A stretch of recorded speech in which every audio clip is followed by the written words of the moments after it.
Welcome back to the Cozy Cottage Homestead on Wednesday, Walkie Talkie.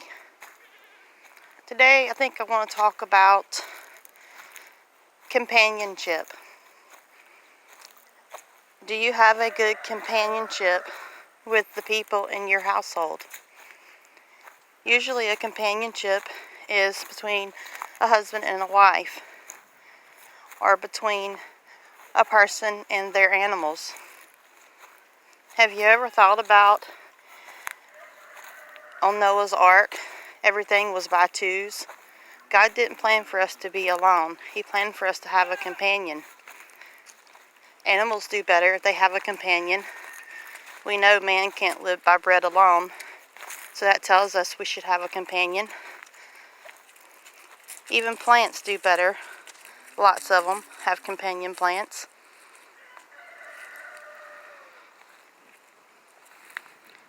And how is your relationship with that companion? Do you respect each other? Do you talk to each other respectfully? How do you act when your companion is not around? Do you act the same?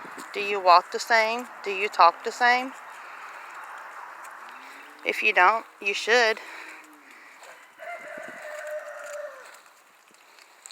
Your goals should always be the same, regardless of if your spouse or your children are around. If you're doing something that your children shouldn't be doing, then maybe you shouldn't be doing it either. Because all that's going to do is teach them to want to do the same things when they're grown. They'll believe and think that it's okay.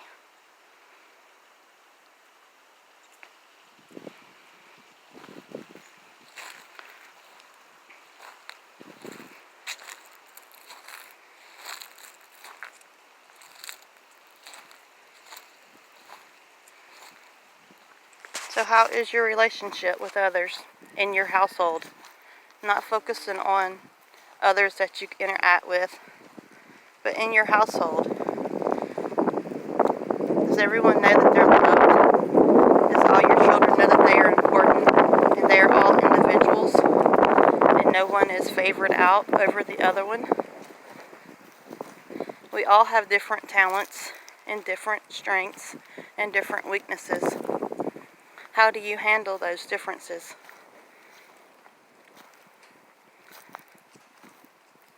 Everyone doesn't need the same kind of attention. Some need a different kind of care.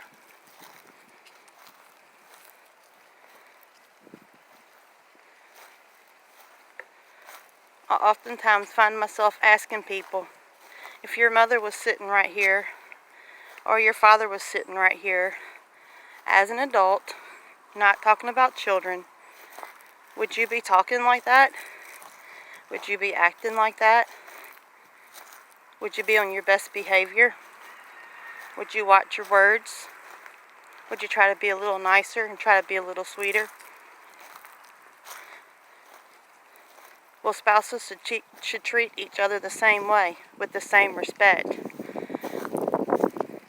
Especially if you're married, you chose that person to spend the rest of your life with. It doesn't always happen that way. Divorces are necessary in certain situations. I'm not saying that it's not or that it's perfect, because it's not. But your relationship should have respect. It will go a lot longer with respect if you treat your spouse like you would treat others. You're going to have a much stronger bond with each other.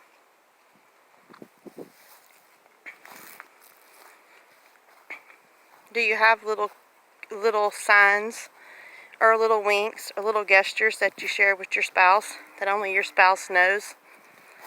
A way of communicating to where the rest of the world doesn't know what they're talking about? Those can be very helpful in relationships. So you'll know the person is ready to leave. Or there might be hinting, hey, maybe we shouldn't be going here, or maybe we shouldn't be doing that. Communication is important. And if you lack respect, then there's no communication. There's only ugly words and bad feelings.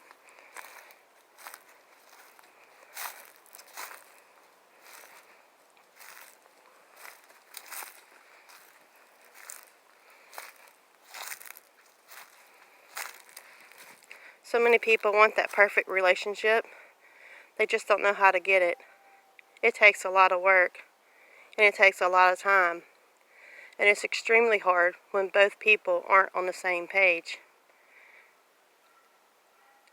You ever thought how strange it is when you get married to someone, you start courting and dating, everything seems absolutely perfect. You can see no wrong. And then over a few years, people get comfortable, and they seem to just forget that you are still that special bride or that special man. And then you just start distancing yourself. I hear this a lot from others, and I've even experienced it some in my relationships in the past. Don't just assume someone knows what your wants and desires are and what your dreams are. And don't settle for someone that's not helping you be the best that you can possibly be. Everyone's not going to like the same thing. I'm not saying that, because that's not true. Everyone doesn't. But your spouse and your companionship should be supporting you in the things that make you who you are. You shouldn't have to change who you are because someone else doesn't respect what your dreams and what your wishes are. You just shouldn't. Life is too short for that. If you've made a mistake and the relationship's not going the way you think it should be going, and they're just not adding nothing to the relationship, and you don't feel like you have no kind of companionship with them other than in the bed, maybe you should rethink your life. Are you going to be able to do this for the rest of your life? Is it eventually going to get old that you have to do everything and no one else helps you do anything? What's it worth to you? It's your life. A companionship can be anything. A living being, an animal, a plant, a person, even the Holy Bible. But don't make it be a person that has problems that they don't want to fix and are not showing any efforts towards fixing that. Don't let it be an addiction. Addictions just destroy families and destroy the person. An addiction can be anything. I don't think I need to go into the details of what type of addictions are out there. I think we're all pretty aware of what that would be. But let your companion be your loved one and your spouse, and make sure you're being in a good companionship relationship with that person. Be sure to remember to communicate with that person, and don't just assume that they're okay or that they're all right with whatever the situation is that's going on. You should be like-minded with your companionship and your relationship. There should be some common denominators. Shouldn't always be one person pulling the load. So I ask you again, how is your companionship? How is your relationship? Do you have respect for one another? If you don't, and you love that person, you should try to rebuild that respect and that trust in your relationship.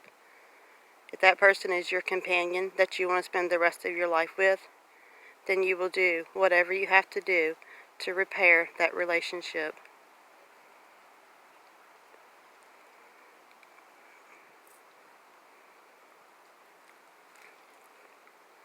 Thanks for joining me today. Farewell, my homestead family, friends, and neighbors from the Cozy Cottage Homestead.